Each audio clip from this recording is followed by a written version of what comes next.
there is only one way to make it in the new world, and that's through the Yonkou. Either you're gonna ride or collide. But anyway, this your boy Mean. Welcome to the channel where anime and manga means more. And this time we're reviewing One Piece chapter 667. Let's go ahead and do this. So Luffy shows up. Chopper gives him the scoop, right? So Luffy says, okay, I go after these Yeti brothers. Frankie, he wants to come too. He's like, man, they got my body because they, remember they kidnapped Nami, and he's like, I gotta get my body back and whatnot. So he knows he can't really fight in Chopper's body. So he says, give me one of those rumble balls so I can, transform and whatnot. Chopper specifically tells him it only lasts, all the details, only lasts 3 minutes, yada, yada, yada. He goes here, takes it right off the bat, goes straight in the monster point and rampages. And he's going for Luffy. Now, Luffy takes off and Frankie's, following behind the monster point.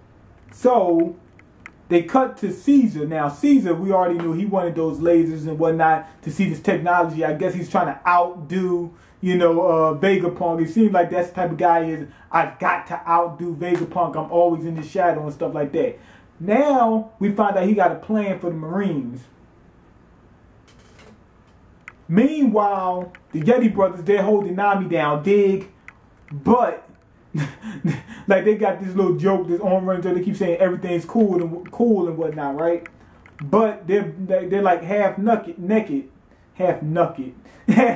like half naked, right?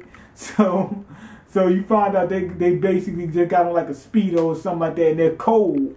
You wouldn't think it because Yeti, they got all this fur on them and whatnot, but they're up there freezing. Luffy, he finds, the Yeti brothers' hideout, dig, but he takes this nasty fall with Chopper, right? They fall off the cliff and whatnot. The Yeti brothers laugh like, man, they didn't even see this, right? They have like these traps and stuff set up. They got a spike full of ice, right? But Luffy came high key ready, and he just smashed, just broke that up. So the Yeti brothers, one of them, I think it was, Rock. He goes in and starts firing at Luffy, right? But Luffy, he got another new trick up his sleeve. He said, instead of just bouncing these things off, out in no man's land, I'm going to send it back to him, twice the strength. Because he said Rayleigh was teaching him that. He said, basically, what he used to do, just throwing, stuff come at him, he just bounce it away. That's, like, ineffective because it's like, what am I trying to say? He's not using the full potential of it. You know what I'm saying? He's not, by, doing it the way he did by bouncing it back, he's being offensive and defensive at the same time.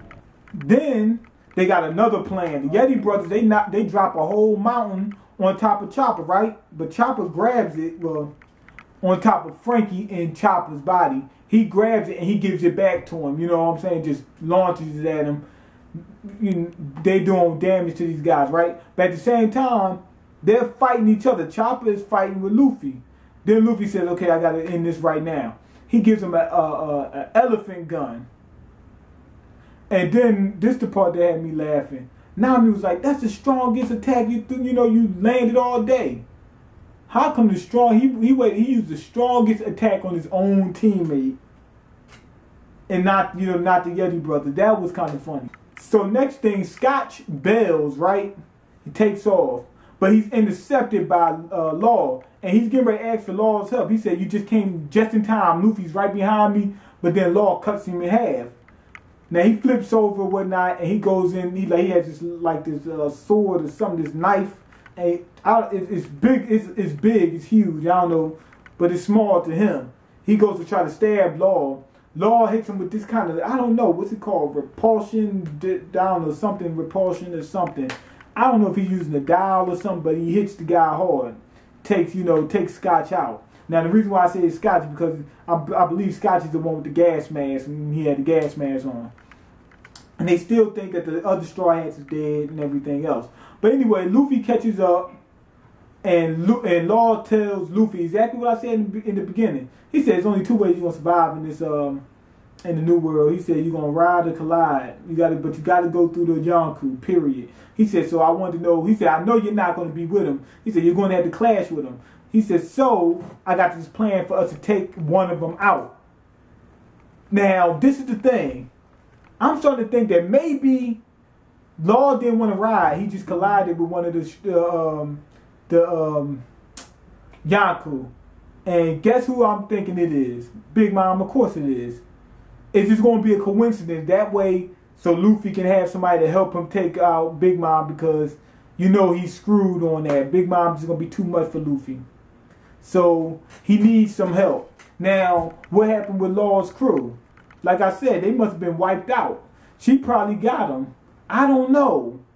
They might have been wiped out. I don't think they all dead, but they might have got completely annihilated, you know, going against one of these Yonko. And Law's like, okay, I came across somebody, you know, that's comparable to my level. Maybe we could take out one of these Yonko. You see what I'm saying? And he's got a plan or something like that. But the thing is, I think they're just going to be coincidence, you know, they're just going to be happy. They probably already in Big Mom's territory. That's probably going to be another coincidence. You know, and did you notice that was under, what's his name? Jinbei, he was under Big Mom. So her territory is probably, you know, close by. One of her territories was Fishman Island, and they just came from Fishman Island. So it's probably that area that they're in right now is probably part of her, you know, under her control too. And that's what makes me think that maybe that Law's crew probably got, you know, hit by Big Mom. They probably went up against him. You know, because if they was riding with him, he wouldn't want to take out one of the, you know, 4 Yonkus if he was already with one. You know what I'm saying? It wouldn't make any sense. So he's probably in Big Mom territory. Probably had, you know, conflicts with him. You know, and plus we know they're not going to go against Blackbeard. Blackbeard is probably going to be one of the final villains. Shanks is probably going to be one of the final, you know, antagonists / protagonists. I don't know. Antagonist / protagonist. Would it be antagonist / protagonist? Antagonist / protagonist. And plus he's too strong for them. Then the only people left is Kaido and Big Mom. Who's the likely one to fight? Big Mom. Go ahead and let me know if you think that, you know, Law's, you know, crew collided with Big Mom's, and, you know, they got served up something special. And leave your comments. Let me know what you think. Rate the video, subscribe, and I'm out. Peace. Oh, yeah. I didn't even really rate the chapter. It was pretty decent. I mean, we only got 2 things out of it. We know that Luffy has not only become a stronger fighter, but more effective fighter. And that we got this little mystery thing going on with Law, and how the new world works. He's either going to ride or collide. But I thought this chapter was decent. It didn't really excite me, you know what I'm saying? Except for the end. The end excited me. But the other stuff, it was just like, okay, yeah. It wasn't boring or anything like that. It just wasn't, oh my God, I have to see this. You see what I'm saying? It was a pretty good chapter. But it wasn't like, oh my God, I got to see this. I don't care if I have to kill someone to see this. All right, peace.